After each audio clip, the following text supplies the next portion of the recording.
all kinds of things.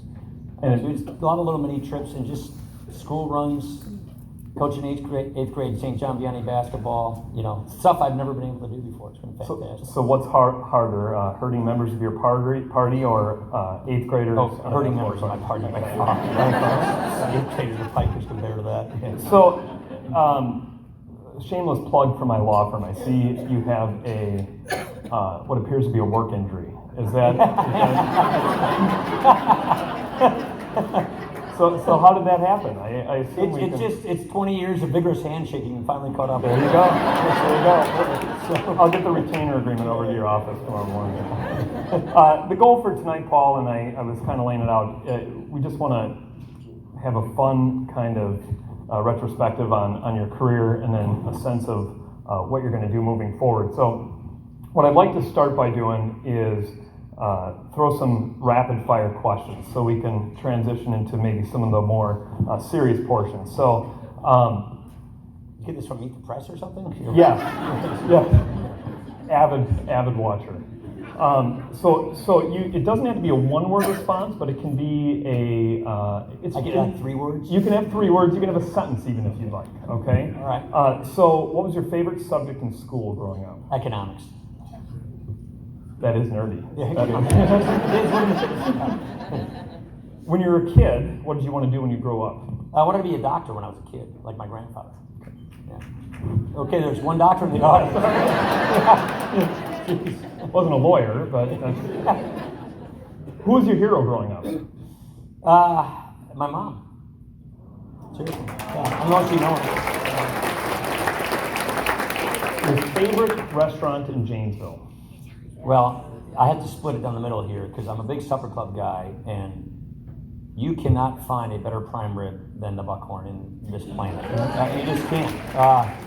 But the Nemos have done a spectacular job at Lark right down on Main Street. So good in your way. Give me Lark in Janesville, and if you're going out to a supper club, the Buckhorn. Okay, I'll give 2. Just to be a stickler on the rules here, I think we're. I split it. I was pretty good at the first question.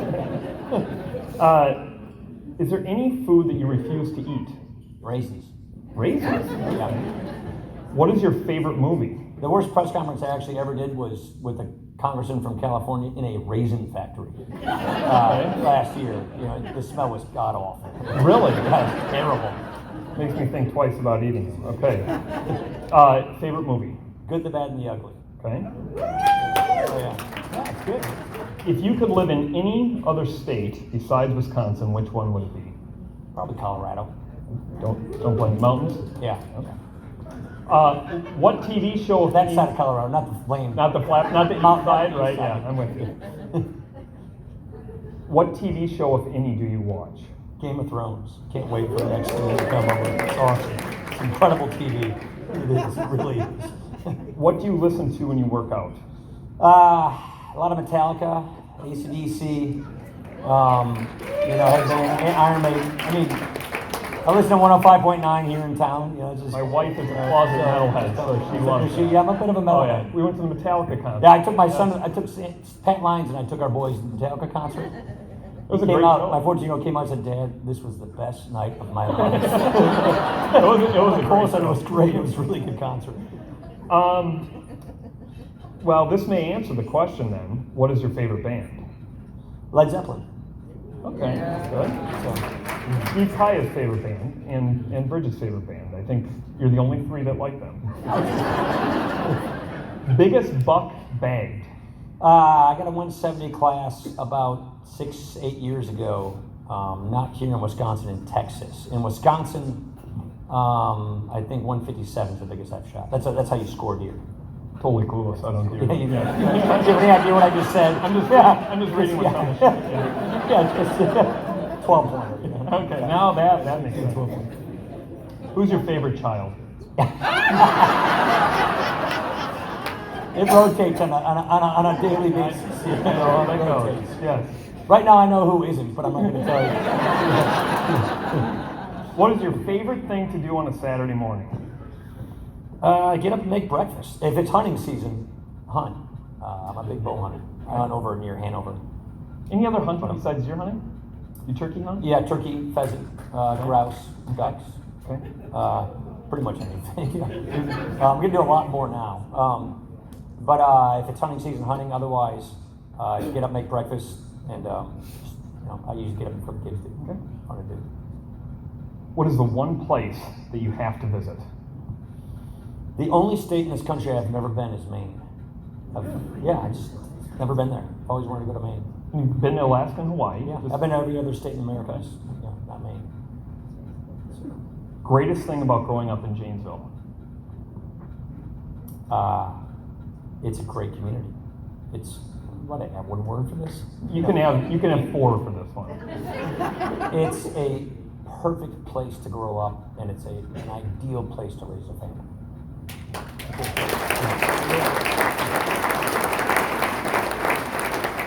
When are you going to run for president? I'm smarter than that. I should have put it at the end. I should have interspersed it. If we could, we're going to show a couple video clips along the way. So here's one that we have for you.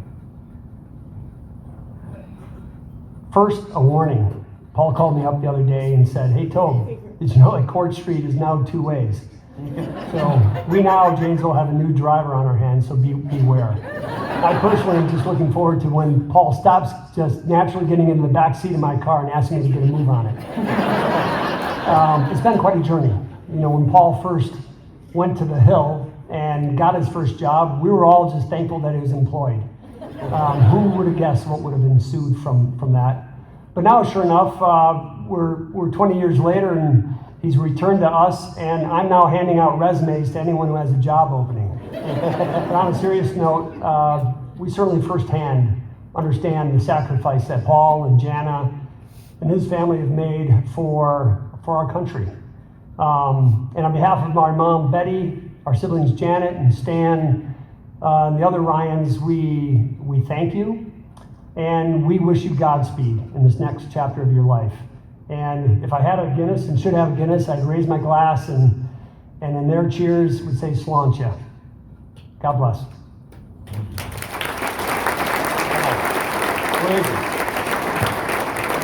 Thanks, Tobe. So clearly, it's been impressive to watch your relationship with your brother. I know you're very close with your mom. Can you kind of talk to us a little bit as you were growing up? What influence family had on you and how they made you the man that you were? Well, or that you are. You're not. This isn't a eulogy. So I was a man. I used to be Paul Ryan, right? It's like the old stories of the old days. Last count we had 67 cousins in this town, and I think Ben Ryan would have had like 4 kids now. So we're up to 70 something now. So growing up, you couldn't really screw up because somebody would catch you. And it was one of those, we live in the block I grew up on right now. And it was just a great neighborhood. We belonged to St. Mary's Parish in those days. We now go to St. John's. But it was just a neighborhood of friends, a family that held you accountable. And as you may know, we lost my dad in 1986. I was 16 then. And my mom went back to college, got a degree, and started a small business. And so those were kind of difficult times, but it really brought us together. So when things like that happened, it was very sudden. He had a heart attack. We didn't see it coming. It really brought us together and gelled us. We were already a tight family, but it made us a really tight family. And the support network that surrounded my mom, just all of our friends here in town, the people who still live here, it was just spectacular. So what I got out of that experience in that community is just really what community actually means, because we experienced it in the best and the worst of times. Did your family have an interest in politics, or how did it? Not at all. Not at all, really. So how did that develop? It was my own curiosity. My mom and dad, like a little bit at the table, talked about it. I remember when Reagan got elected. That was pretty exciting. My dad was a big Reagan fan, and I grew up just admiring Reagan. I just joined the board of the Reagan Foundation of the Reagan Library, so it's one of the things I'm kind of looking forward to. So I grew up admiring Reagan, and frankly, what I thought I wanted to do when I left college was to become an economist, basically. I wanted to go study economics. I wanted to work in the field of economics. And I went and got this job eventually with Jack Kemp as his staff economist. And he got me into the bug. politics as a vocation. And so it wasn't really my plan to begin with, and it pulled me down that road. And so at first my family thought I was kind of crazy, but like Tobin said, they were just kind of happy I was employed. But then they realized I just had a real passion for it. And it was basically public service. I just felt, I love the power of ideas. I love to see an idea get launched, hatched, then realized, take place, and then see it make a big difference. That is really exciting to me. And that's what you can do in these kinds of vocations. In addition to the fact that, and my staff that worked with me for the last 20 years is here. They're working with Brian Style now. They're the best of the best. Yeah. What I mean when I say that is, we've helped thousands and thousands of people with specific problems that were big problems in their lives, because that's part of your job in Congress, and it's really gratifying to do that. So I got to work with great people who made me look a lot better than I am by just passing great ideas and helping people, and that was just really a passionate thing that I got a great sense of pride out of.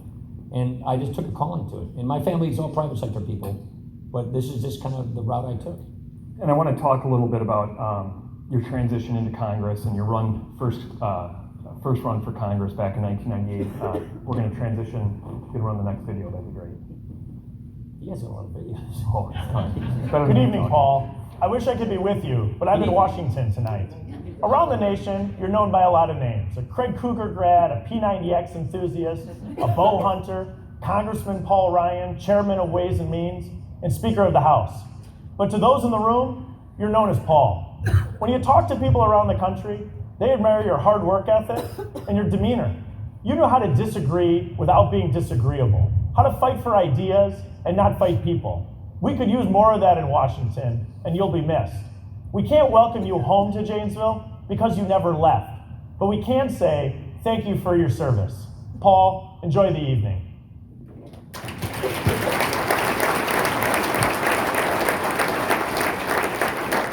I'm very proud of him.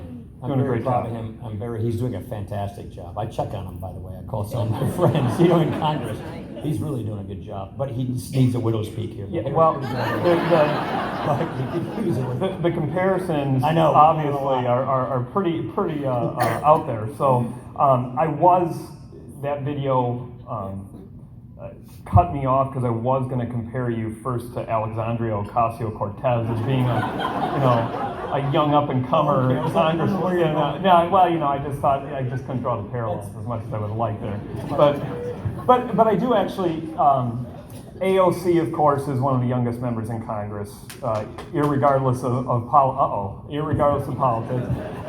Brian Style, also a very young member of Congress. You have a new wave of a lot of young Democrats and Republicans coming in. You were one of them back in 1998. What the heck was it like 20 years ago? Yeah, it was different. Then I was the youngest there was one guy named Harold Ford from Memphis, a Democrat, and myself, we were 28.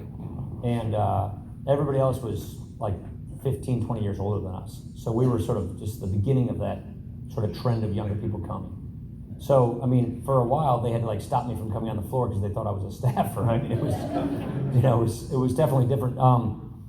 And then after that, a wave of young people started coming in more and more and more. I think it's fantastic. The best advice that I gave myself, my mom gave me, that others gave me, is you got 2 ears and 1 mouth, use it in that proportion.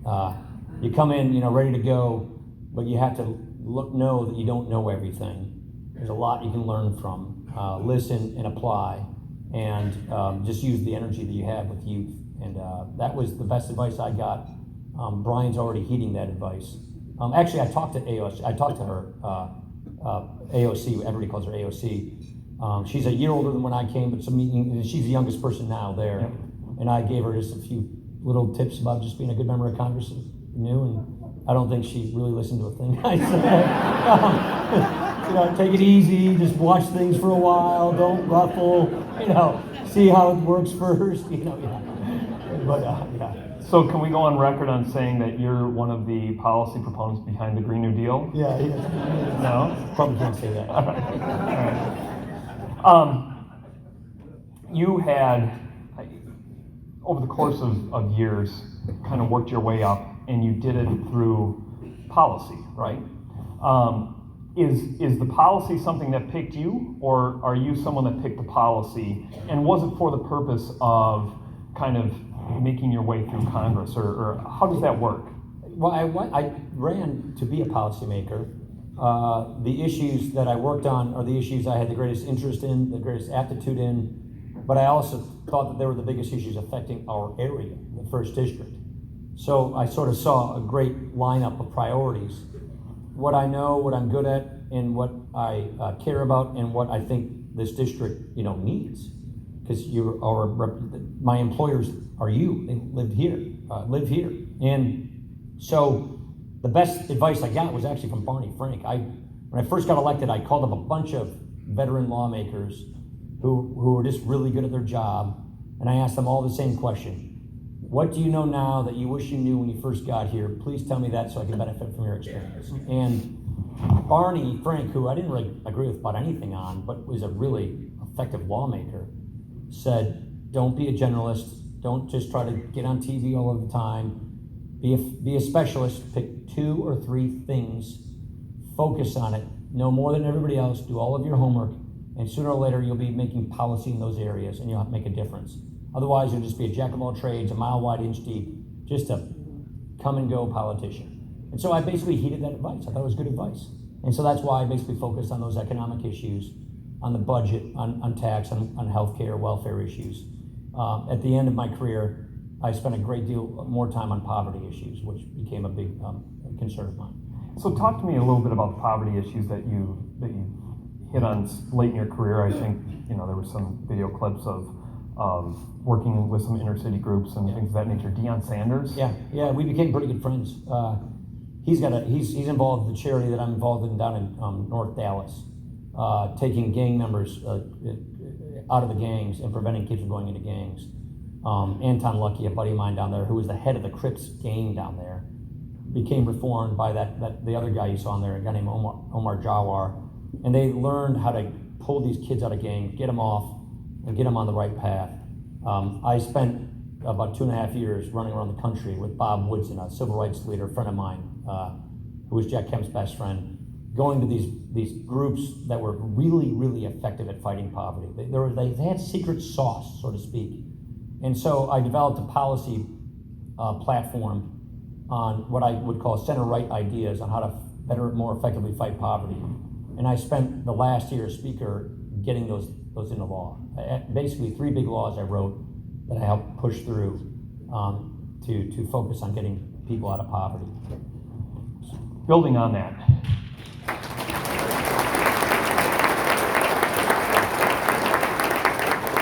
I think there's all this noise, obviously, that exists based upon the politics in D.C. and the president and how he maybe goes about his style's maybe a tad different than yours. We're a little different. A little bit different. But that attracts a lot of noise, but I'm not sure that people understand the work that your Congress did the last 2 years. There was a lot of accomplishments that were made that I think go fly under the radar, but we get you here to tell us and tout those because I think people in this room don't know about all of Yeah, it's amazing. Basically, and maybe I'll make this point later, but getting things done and making things bipartisan, I got to tell you, it just doesn't sell. It is not on TV. You'll get 24-hour news maybe. So this last session of Congress has been the most productive session since the early 80s.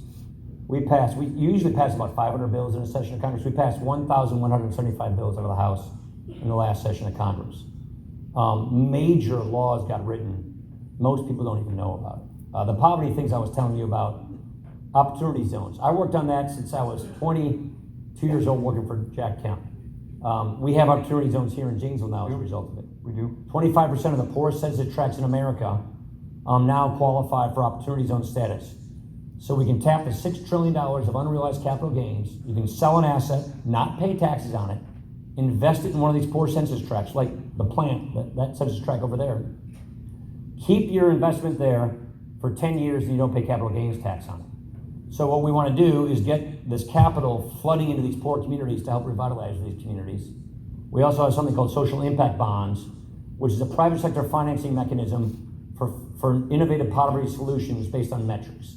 And then the last law I passed, which got signed into law like January 7th, passed it in the lame duck, is what we call the evidence-based policy. I worked with some scholars at Notre Dame on this. We never before measured the effectiveness of our poverty programs based on outcomes. So our entire strategy in the war on poverty, 50 years, 15 trillion, was measuring success by input, by how much money are we spending, how many programs are we creating, not results, not outcomes. How many people are we actually getting out of poverty? Because we never measured that. So I created a commission 4 years ago with Patty Murray, a commission to figure out how do you measure this stuff? How do you get the data? We did that commission. It gave us a result. We put it into law. That law is now on the books. And now we can start measuring our efforts in fighting poverty with specific quantitative metrics using real big data analytics to fund what works and don't fund what doesn't work so we can be better and more targeted at actually successful strategies. That is, to me, the way we need to go in the future.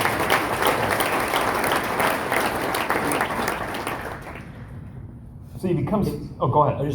I'll do it really fast. You probably didn't know, you knew we reformed the tax code, right? Everybody think I know Did that. reform the tax code. That was one of my biggest crusades for my entire time in Congress. We saw in American competitiveness slipping by the wayside. We saw a raft of inversions, meaning U.S. companies becoming foreign companies, if we didn't clean this tax code up quickly. So that was once in a generation.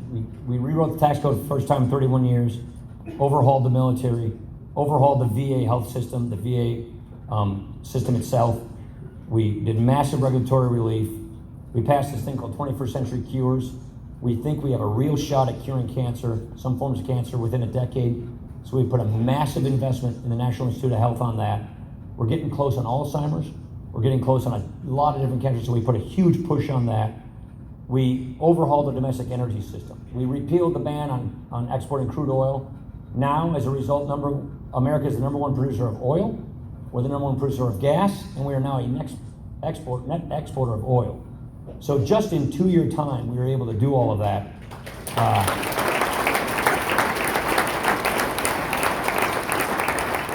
Passed a couple of major infrastructure bills. We overhauled the water infrastructure system in America, the aviation, air traffic control system. Our criminal justice reforms, one of the big last things we did. That's something we were working on for years. Overhauled the criminal justice system. We put a big focus on our attacking opioids. It's been the single greatest response Congress has ever made on a single drug crisis, which is a real crisis. And I think one of the more impactful things that got a big punch early was we had a real human trafficking problem in America. And we passed a law cracking down on internet human trafficking, and it's down 87% since this law passed last year. Awesome. That's modern day slavery. So the quick to the short of it is, you probably know about Bob Mueller, you probably know about this tweet, you probably know about this thing, but while all that was happening, Congress was busy executing a plan, getting things done, and more than 80% of what I just said was all bipartisan. So the point I'm trying to make here is the place still works. Even though you turn on the TV and it's a Republican and Democrat screaming at each other, the internet is blowing up by trying to get you mad at somebody or something, the place still works and we still got a lot done. It's great news. That's great to hear. I want to talk a little bit about Janesville, your hometown. In the best way, I really wanted to show this video clip. It may not have anything to do with it, but we're going to run it anyway. Okay. Good evening and welcome to the first and only vice presidential debate of 2012. The number one issue here at home is jobs. My question to both of you is, can you get unemployment to under 6%, and how long will it take? Martha, Vice President Biden and I come from very similar places. I'm from Janesville, Wisconsin, and he's from Scranton, Pennsylvania. Do you know what the unemployment rate in Scranton is right now? Sure do. It's 10%. And I just wonder what the Vice President would say to the hardworking people of towns like Janesville and Scranton. Well, I know what I'd say to my friend and the people of Janesville. Things may be bad where you live, but I guarantee you it is a paradise next to the burning coal heap that is Scranton, Pennsylvania. I mean, do you know that show, Walking Dead, The Walking Dead? It would make a good tourism ad for Scranton. I mean, if you went to the lowest circle of hell, you'd still be 45 minutes outside of Scranton. I grew up there. I love it. It's the single worst place on earth.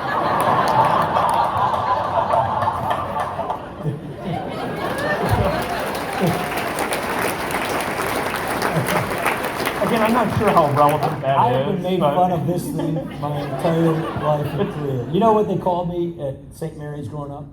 Eddie Munster. What's so funny, if anybody's familiar with that skit, I talked to you and I talked to your brother in the last couple days, and I said something about the skit, and they're like, "Is that the one where I'm drinking all the water?" Yeah. And that's what we've come to know it by now. So, but actually, there is a purpose for it. The purpose for that clip is because you've always been so reflective and so complimentary of Janesville, and so it's been your hometown. You've seen the transformation over the years. You now are working in downtown Janesville. You used to look out of your speaker balcony and see the Washington Monument. Now you can see Nowlan and Mowat. Pretty cool. Pretty cool. So what is it like, returning back home to You weren't in your office much today. What were you? I know. I gotta watch. I'm looking at you going into the senior center now that you're retired. I'm retired now. Yeah, so it was, even I had the best view in DC, which is, right in the middle of the Capitol on Capitol Hill, which is the best spot, overlooking basically the whole city. Very awesome, impressive view. But I gotta say, the view I have now is much more comforting. I'm down at 101 Main Street, and I'm starting a charitable foundation to focus on those laws I just talked about, those poverty laws, making sure they're well executed. Andy Speth and Susan Jacobson and Tricia Stone King are down there with me. So I'm in that corner. It's the building across from Nowlan and Mowat. So my office looks straight down Main Street. It's, I think, the best view of Main Street there is. I see the law firm my dad and grandfather worked in. I see my old office, they basically lived there, but I see my old office in the old town mall that Brian's in. I see this beautiful Helgeson building with that great shine sign on there. I see Lark, I see Nowlan and Mowat. And I'm right across the street from the Marv Roth Pavilion, which, one of John Becker's predecessors he was an amazing human being. I love that guy. They called him Mr. Janesville. And so it's just really a good shout out for Marv Roth. That guy, he always wore that Forward Janesville jacket. It's a great view, and it just brings it all home. And the reason I've always taken such comfort here is there's nothing like home. There's no feeling like it. And the sense of community you have here, how people look out for one another, is a feeling you can't get anywhere else. And so that's why it's just so comforting to me. So why don't you tell us a little bit, what are you up to now? What sorts of plans do you have going forward as you talked about your foundation? You talked about you're going to run for president, I think, in 20 years. No, you said that, I didn't say that. I did not say that. Okay, all right.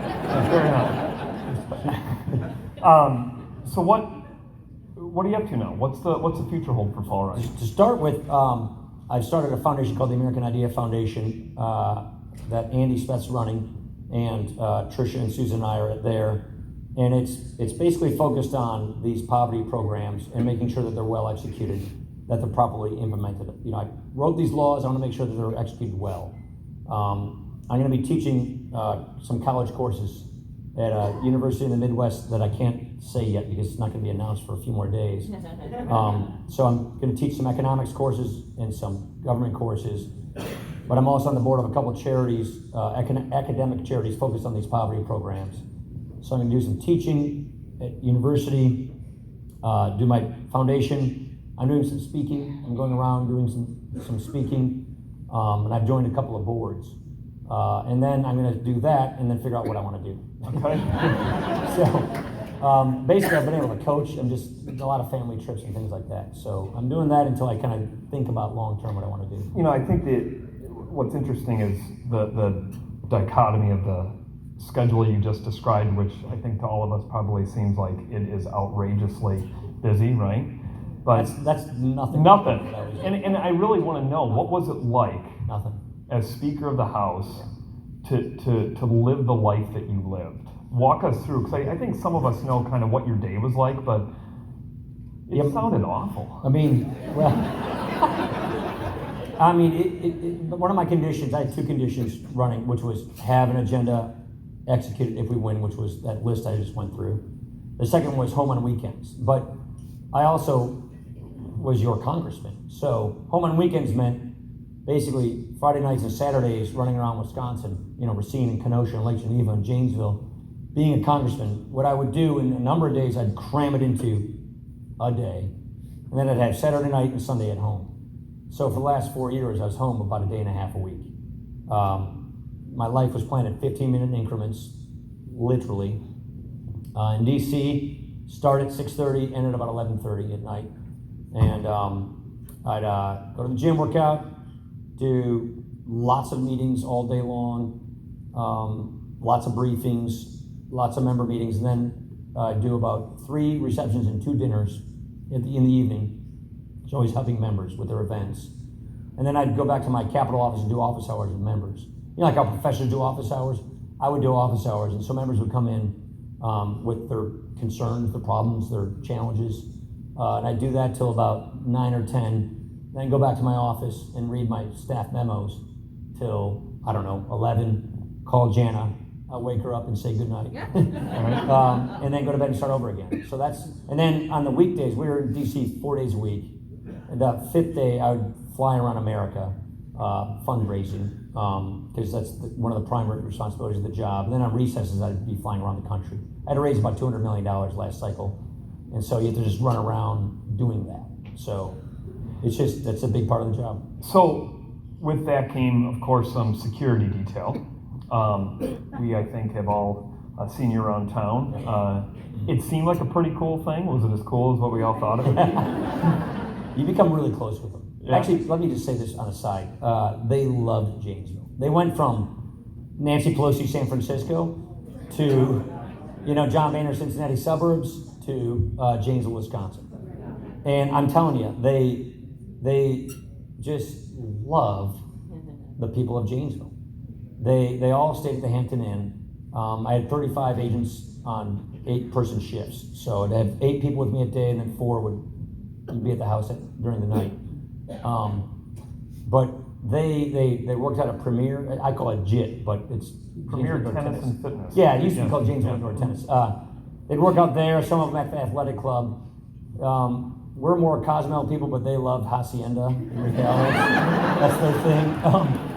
And they just had their place, and they loved Bodacious. They go down to Bodacious a lot, and Whiskey River. And, they had their places, and they just became friends with people. They loved Janesville. But it's a little weird because for about 3.5 years, I never drove a car. You're never alone, right? I figured it out afterwards. They left at the end of February, and I was going to go have lunch at, was it Sandy's Taste of Thai? Is that what it's called, Jana? Yeah, this really cool Thai restaurant downstairs. It's really good. So I went to go get lunch with Jana and our priest, Father Paul. And I went to my office and I walked outside and I was walking by the Marv Roth Pavilion, and it just occurred to me, oh my God, I'm by myself. Right? This is wild. So being alone was just liberating, because unless I was in a tree stand where they tracked me with a GPS thing and all that stuff, or sleeping in a hotel room, I was never alone as a human being for the last 2.5 years. And so I never drove a car. The most jarring thing was the 2 ways on a quarter street. That just freaked me out. And, I almost got hit twice because I never turned my head the other way. Because for 48 years of my life, it was always, Court Street. So we're glad you made the adjustment. It's been fun just driving. I love driving alone. It's fun. Yeah. Listening to music and just being in a car by yourself. Speaking of driving, you got to tell about your daughter's driver training. Oh yeah, so that was a little learner's permit, was it? Yeah, so you have to practice driving when Charlie, our 15-and-a-half-year-old, is doing it now.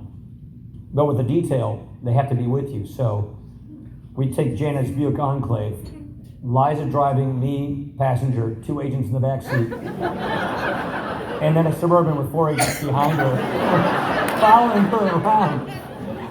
And they have to keep with you, so if you ever saw us through town, they turn the lights on when they're running through stop signs and stuff, because they keep it with you. So she'd go through a stop sign and they'd be the sirens on behind her, driving through, past like Farm and Fleet or, going on the interstate. So that's how Liza learned how to drive. She's a little sketchy of a driver. I was going to say, how's it panned out? Are we all okay on the road? She's that match. Okay, good. Just want to talk to you a little bit before we wrap things up. Obviously, there's still some big issues facing our nation. What do you kind of prioritize in terms of what our biggest issues are going forward? I think one of the biggest laws, we passed this last summer, which now has to get fully executed. I thought of Janesville when I pushed this thing, was career and technical education, workforce development. It's a big priority at Forward Janesville. We have a brand new law that consolidates 42 programs, gets the money back to the states, lots of flexibility, so your local community colleges, technical colleges, and employers can come up with a curriculum to train people. I was just listening to the Hog. The Hog's 101.5, by the way. I was listening to the Hog and Tom Bayer's business. On AM, Yeah, so right. I don't know. Yeah. United Alloy, they need 50 welders. I've done 2 town hall meetings out there, United. They're really good paying jobs. So there are good jobs to be had. We got to work on building our workforce. We've got brand new laws, got to execute those. The 2 things that got away, and I think it's because of our politics. Entitlement reform, which is mostly healthcare reform. The debt that's coming primarily derives from our healthcare entitlement programs, Medicare, Medicaid, and Obamacare. Those programs are going bankrupt or are bankrupt, and they are the driver of the debt that's coming. You've got to fix healthcare and get at the root cause of health inflation. You can fix, the policy is there, the politics aren't. And then immigration. Immigration is got to get fixed. It's not just a security issue at the southern border, which it really is. There's a serious problem down there. But it's workforce. It's getting the visas right. The undocumented population. Those 2 issues. You fix those 2 issues. Real immigration reform and entitlement reform to deal with this debt. And we will have another spectacular American century. The tax code's in good shape. We are rebuilding the military. Our foreign policy is on a much better footing. I think the president's doing exactly what he should be doing with China and dealing with what the challenges they confront. You get those 2 things, and we'll have a great century. And those policies, honestly, I don't think are that hard to do. It's only if our politics will allow it. And we do not have good politics right now. We have such a bitter, polarizing politics today. And it's not simply because of this person or that person. It is the era we are in where digital technology, algorithms are basically feeding off of anger and bad, dark emotions. There is a whole cottage industry in Washington of people who make a lot of money getting you mad, getting you upset, getting you mad at your congressman, getting you mad at this person, at another person, polarizing us.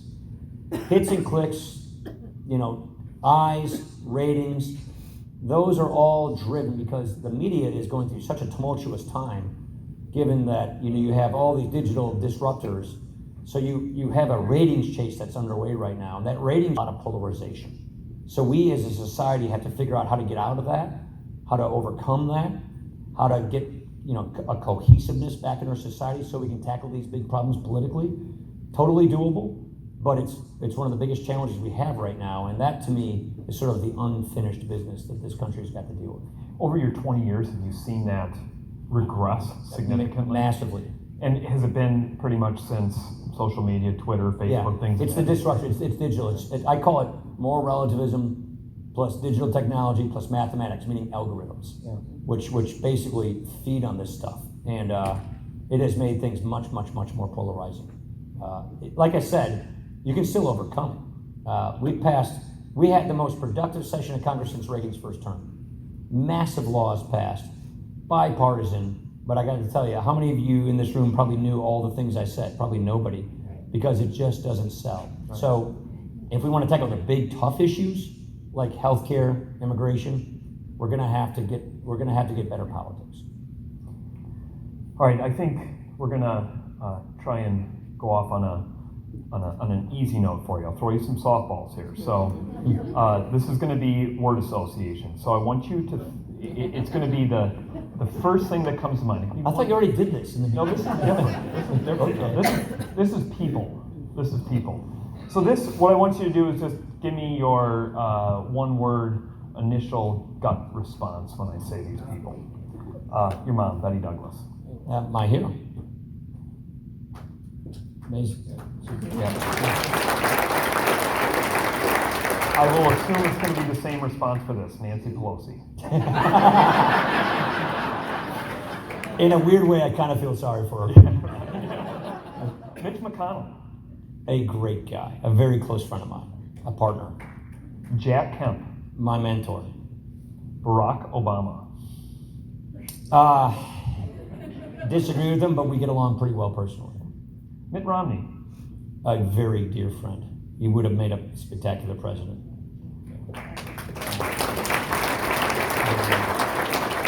This is a package deal. Tobin and Oakley Ryan. My best friend and Mrs. Janesville, I guess.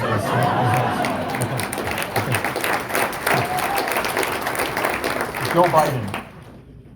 Joe Biden? Joe Biden. Is this like a topical thing you're asking me? It's a simple question. He's a very warm person. He is affectionate. Yeah, he's a touchy-feely guy. He really kind of is. You know, it's just, you know, he means well. He really does. Aaron Rodgers. Best quarterback ever. Tony Hummel. He's been one of my best friends since first grade through 12th grade. One of the best human beings in Janesville, Wisconsin, bar none. Scott Walker. Great guy. Shouldn't have lost. Sorry he did. Donald Trump. He's winning. Good answer. He is. He's on a good roll right now. Jana Ryan. My soulmate. Paul, thank you so much. Anything else that you would like to say to the people here in the audience? Yes. I would like to say thank you. I cannot describe the sense of gratitude that I and my family have for all of you. Let me say it this way. This is not a huge Republican town. And so what I mean when I say that is the people of this community have been so good to me and to my family. I know that not everyone agrees with my politics, but everybody in this community, almost every single person, always put that to the side and treated us like neighbors and friends and family. And I gotta tell you, running around the world, running around the country, you come home and just people just treat us normally. And all the stuff that we did and all the security that was around town, I am just so grateful. And then Jan, I speak for Jan and myself, you have taken our family in, you have been so gracious to all of us. Whether it's just down at Citrus Cafe or the library today, voting, to just crave games. I am eternally grateful to the people of this community. I'm excited about downtown. I think this Arise project is great. I'm really excited about this Black Hawk building. I think Janesville has got a great future. I really do. It's exciting to see. We got kicked in. I remember when Rick Wagoner called me in my kitchen that night in 2009 to tell me he was shutting the plant down. And he was going to announce it the next morning. I just remember my next door neighbor, John Rossiter, and John Ramsdale, they worked at Lear and GM. I was looking out my kitchen at their homes, and I just remember how devastating that was to our community. $380 million of payroll just like that. And this place has bounced back so well. It is a really phenomenal community that has been through tough times and has come out stronger as a result of it. And just as a person who has been in the public life, taking positions that people may not agree with, I'm just so profoundly grateful to your kindness. So thank you very much on behalf of my family. See you at Sidelines.